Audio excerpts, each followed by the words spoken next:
Se makaa mutaisessa vedessä liikkumatta. Silmät ovat vedenpinnan yläpuolella. 2 keltaista pistettä pimeässä. Keho on näkymätön. Häntä lepää pohjassa. Sitten se liikkuu. Ei varoitusta, ei ääntä. Vain sulava, voimakas liike, joka tapahtuu niin nopeasti, että silmä ei ehdi rekisteröidä.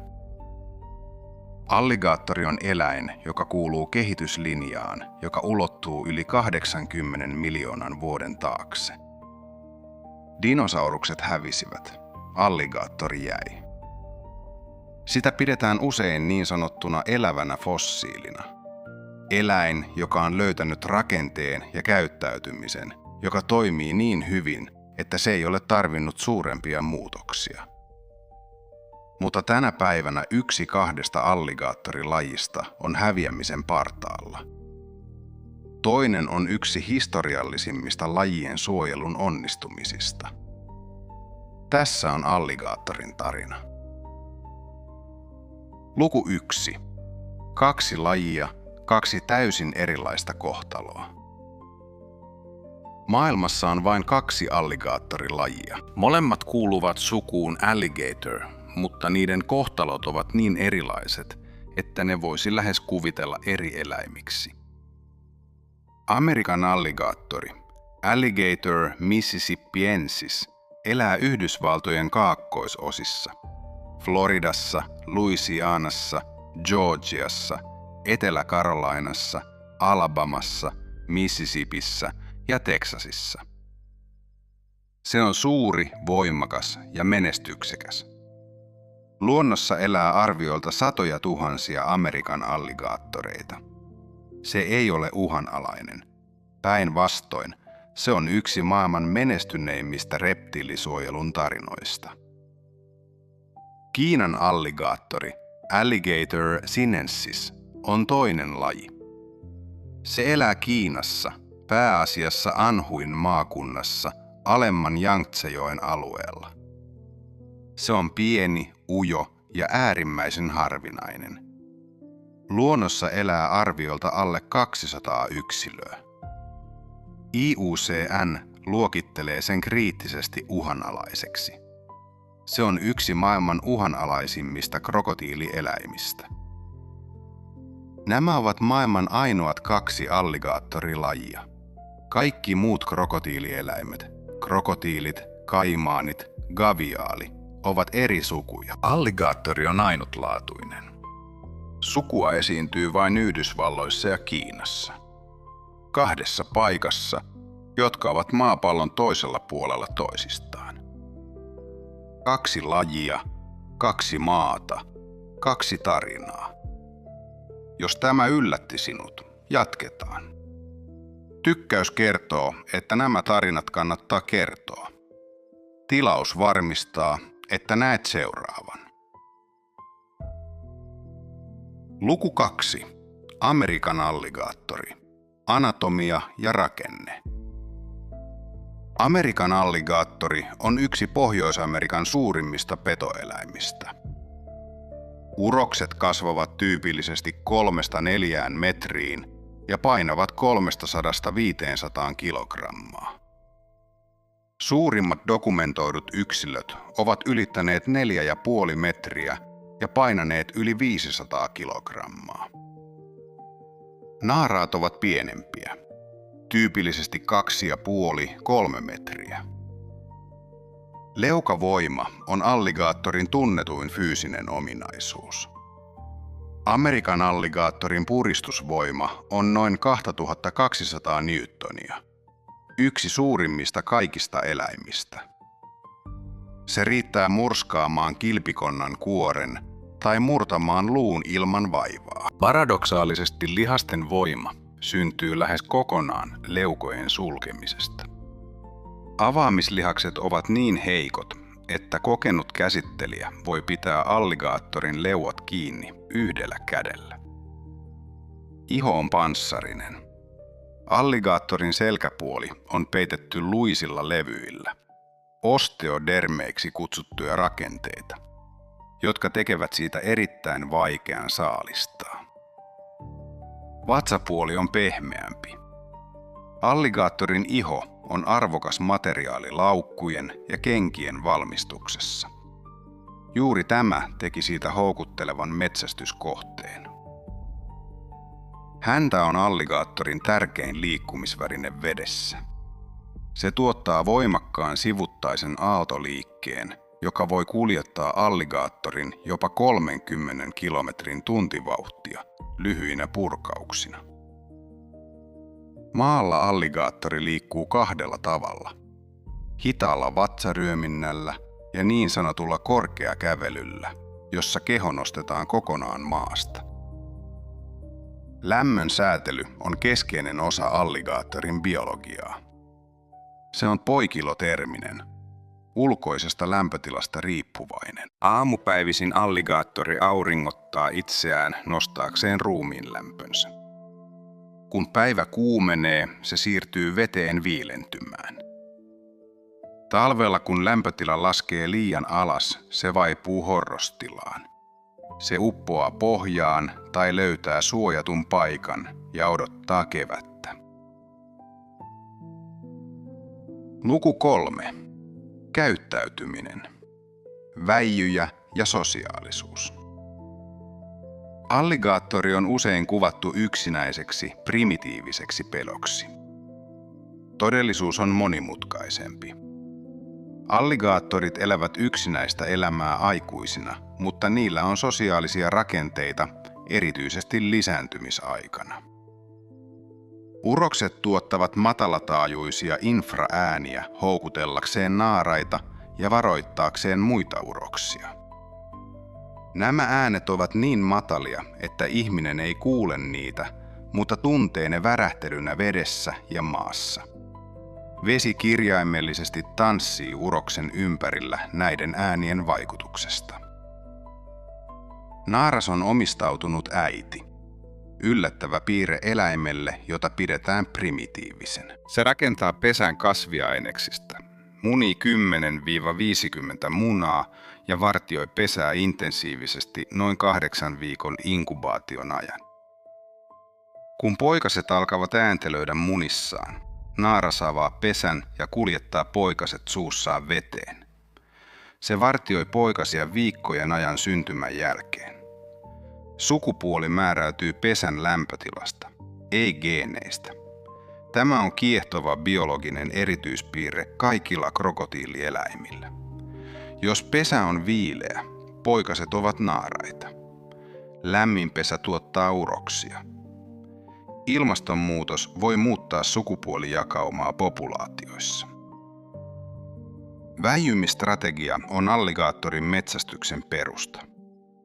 Se odottaa liikkumattomana, usein tunteiksi tai päiviksi, kunnes saalis on sopivalla etäisyydellä. Sitten se iskee äkkinäisellä, räjähtävällä liikkeellä. Se ei juokse pitkiä matkoja saaliin perässä. Se luottaa yllätykseen. Alligaattorit hoitavat myös niin sanottujen alligaattorireikien, pienten lampien ekosysteemiä. Kaivamalla ja pitämällä auki nämä lammikot kuivina kausina ne luovat vesielinympäristöjä, joita muut eläimet käyttävät. Eräs ekologi kutsui alligaattoria kosteikon insinööriksi. Luku 4. Amerikan alligaattorin ihme. Sukupuuton partaalta miljoonaan. Amerikan alligaattorin tarina on yksi kaikkien aikojen merkittävimmistä villieläinsuojelun onnistumisista. 1960-luvulla Amerikan alligaattori oli lähes hävinnyt. Nahkateollisuus oli metsästänyt sen lähes sukupuuttoon 2 vuosikymmenessä. Arvioidaan, että miljoonia alligaattoreita tapettiin 1940-1960-luvuilla. Kannat romahtivat koko kaakkoisessa Yhdysvalloissa. Vuonna 1968 Amerikan alligaattori listattiin uhanalaiseksi Yhdysvaltain liittovaltion lainsäädännössä. Yksi ensimmäisistä lajeista, joita suojeltiin uudella lainsäädännöllä. metsästys kiellettiin tiukasti. Elinympäristöjä suojeltiin. Valvonta tehostui. Vastarintatyö oli ratkaisevaa.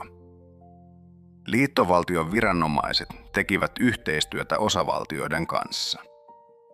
Salakuljetukseen puututtiin. Nahkateollisuudelle asetettiin tiukkoja rajoituksia. Tärkeintä oli, että laki pantiin toimeen. Alligaattorin suojelu ei jäänyt vain paperille. Tulos oli hämmästyttävä. 3 vuosikymmenessä alligaattorikanta nousi lähes nollasta nykyiseen arviolta 700 000 miljoonaan. Vuonna 1982 Amerikan alligaattori poistettiin uhanalaislistalta. Yksi harvoista lajeista, jotka ovat palanneet uhanalaisuudesta takaisin vakaan kannan joukkoon. Tänään alligaattoreita voidaan metsästää säädellysti useissa Yhdysvaltain osavaltioissa. Tämä ei ole ristiriidassa suojelun kanssa. Päinvastoin. Säädelty metsästys tuottaa tuloja, jotka rahoittavat suojeluohjelmia. Paikallisilla on taloudellinen syy pitää alligaattorikanta terveenä. Malli on toiminut. Amerikan alligaattorin tarina todistaa, että suojelu toimii, kun siihen sitoudutaan. Jos haluat kuulla lisää selviytymistarinoita luonnosta, tilaus pitää sinut mukana. Tykkäys auttaa näitä videoita löytämään uusia katsojia. Luku 5. Kiinan alligaattori. Lohikäärme, joka häviää. Kiinan alligaattorin tarina on Amerikan alligaattorin peilikuva, mutta käänteinen. Kiinan alligaattori on pieni. Se kasvaa enintään 2 metriä pitkäksi ja painaa alle 50 kilogrammaa. Murto-osa Amerikan alligaattorin koosta.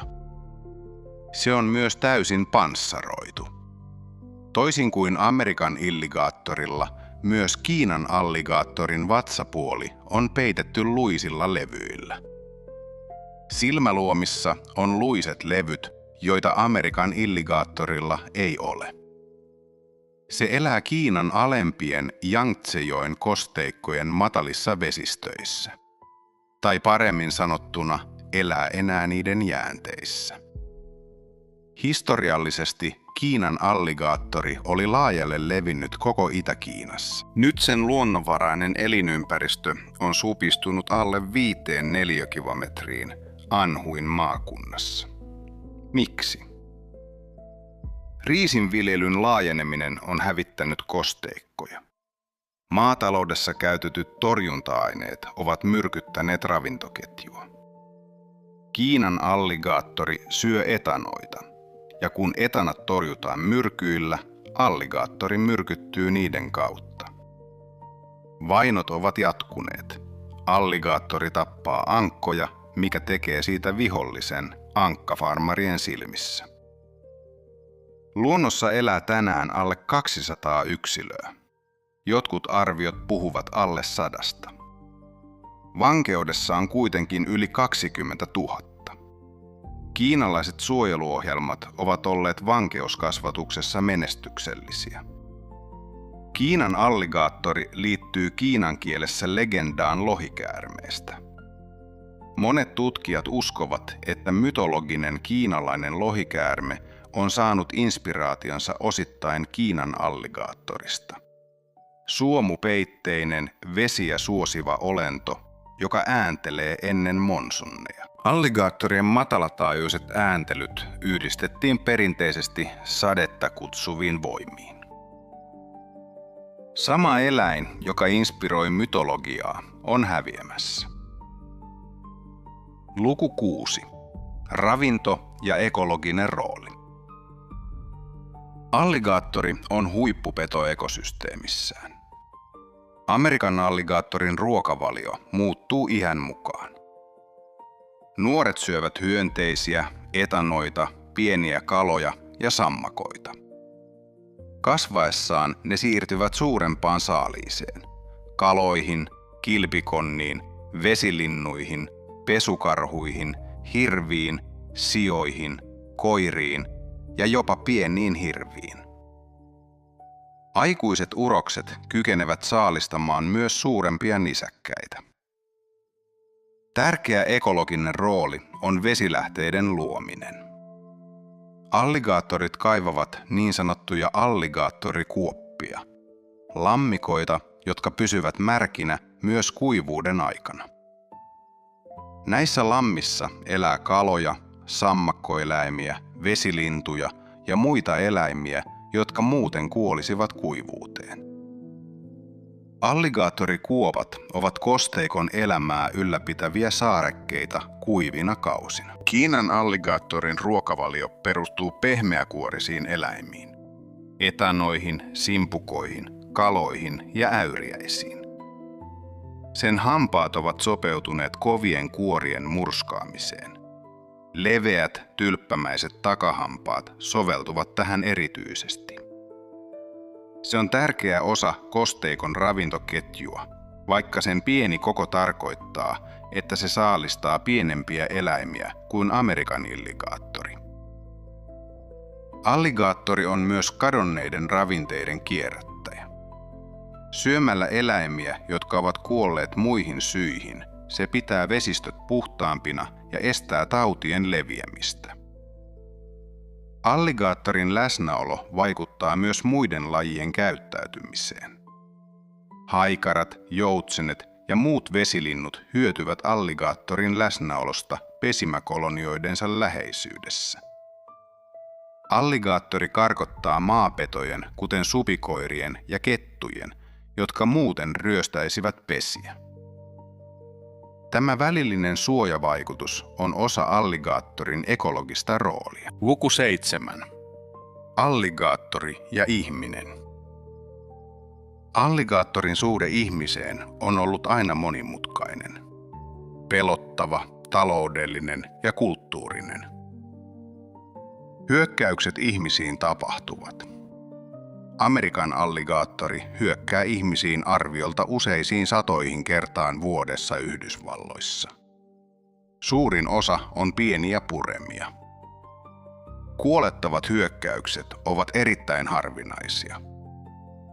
Verrattuna muihin eläimiin, koiriin, mehiläisiin, jopa lehmiin, alligaattori on harvinainen kuolinsyy. Elinympäristöjen supistuminen lisää kohtaamisia. Kun kosteikkoja kuivatetaan ja rakennusmaa laajenee, alligaattorit eksyvät uima-altaisiin, golftasanteille ja pihoille. Nämä ovat ihmisten ja alligaattorien normaalin elinympäristön päällekkäisyyden tulosta. Floridassa on kehitetty erityisiä käytäntöjä ihmis-alligaattori-konfliktin hallintaan. Niin sanottuja ongelma-alligaattoreita poistetaan, tapetaan tai siirretään, kun ne ovat muodostuneet uhaksi ihmisille. Samalla ihmisiä koulutetaan. Älä ruoki alligaattoreita. Älä ui hämärässä. Pidä lemmikkisi loitolla vesistöistä. Kulttuurisesti alligaattori on Yhdysvaltain eteläisten osavaltioiden symboli. Louisiana on alligaattorivaltio. Alligaattorin liha on Cajun-keittiön raaka-aine. Alligaattorijahti on perinteinen harrastus. Ja alligaattori on Floridan yliopiston urheilujoukkueiden maskotti. Eteläisessä Yhdysvalloissa alligaattorit ovat myös taloudellisesti merkittäviä. Alligaattorifarmarit kasvattavat niitä nahkaa ja lihaa varten. Säädelty kaupallinen kasvatus vie painetta luonnonvaraisilta kannoilta ja samalla tuottaa tuloja, jotka rahoittavat luonnonsuojelua. Tämä malli, missä eläimellä on taloudellinen arvo elävänä, on osoittautunut tehokkaaksi suojelustrategiaksi. Luku 8. Suojelu. Mitä voidaan tehdä? Kiinan alligaattorin suojelu on yksi vaikeimmista tehtävistä luonnonsuojelussa. Vuodesta 1979 eteenpäin Kiina on yrittänyt vapauttaa vankeudessa syntyneitä eläimiä luontoon. Tulokset ovat olleet vaihtelevat. Jotkut yksilöt ovat selvinneet, toiset ovat kuolleet nopeasti elinympäristön huonon laadun tai ihmisten takia. Istutusohjelmien onnistuminen riippuu kriittisesti siitä, onko vapauttamisalueella riittävästi sopivaa elinympäristöä. Vankeuskasvatus on onnistunut hämmästyttävän hyvin.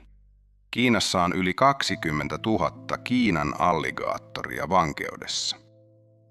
Anhuin tutkimuskeskus yksin pitää yli 15 000. Nämä populaatiot ovat geneettisesti terveitä. Eläimiä on istutettu takaisin luontoon pienin askelin. Mutta ongelma on elinympäristö. Ei ole riittävästi sopivia kosteikkoja, joihin eläimiä voisi vapauttaa.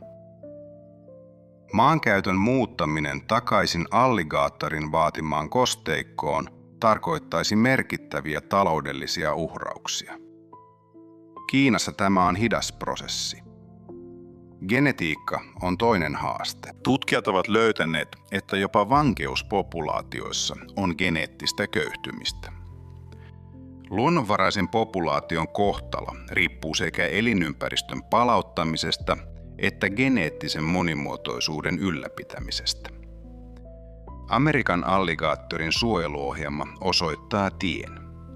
Sama laji, sama suku, erilainen tulos, kun suojeluun sitoudutaan.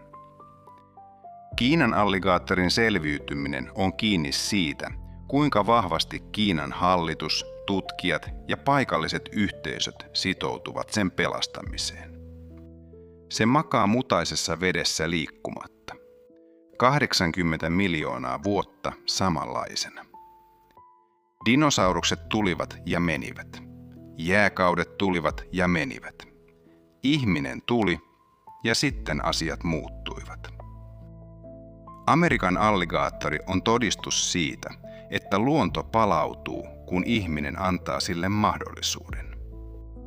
Kiinan alligaattori on todistus siitä, että sama ihminen voi tuhota yhden lajin muutamassa vuosikymmenessä. Molemmat tarinat ovat totta. Molemmat kertovat meistä. Kirjoita kommenttiin, kumpiko alligaattori yllätti sinut eniten? Amerikan alligaattorin paluu vai Kiinan alligaattorin katoaminen?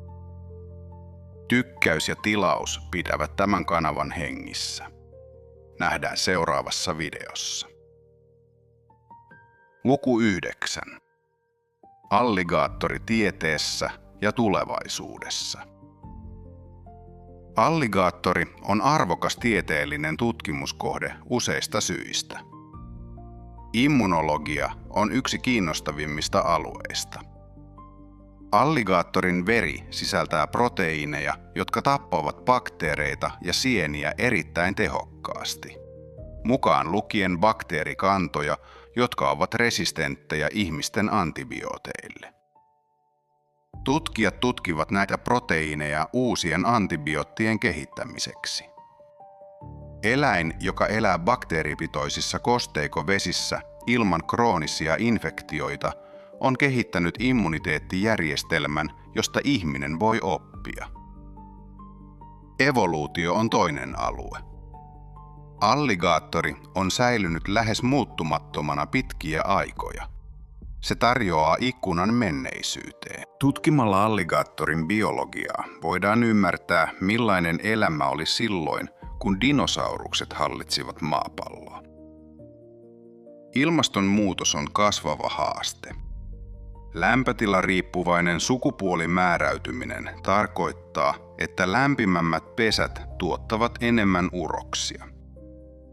Joillakin alueilla tämä voi johtaa epätasapainoisiin sukupuolisuhteisiin populaatioissa, mikä vaikuttaa lisääntymiseen. Tutkijat seuraavat tätä aktiivisesti. Merenpinnan nousu uhkaa rannikkokosteikkoja, joissa suurin osa Amerikan alligaattoreista elää. Suolaisen veden tunkeutuminen makeisiin kosteikkoihin voi vähentää sopivaa elinympäristöä. Alligaattori sietää jonkin verran suolaisuutta, mutta ei voi elää täysin suolaisessa vedessä. Kiinan alligaattorin tulevaisuus on epävarma.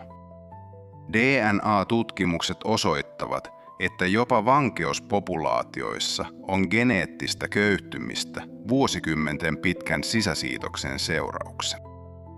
Geneettisen monimuotoisuuden ylläpito on suojeluohjelmien keskeinen haaste tulevina vuosikymmeninä.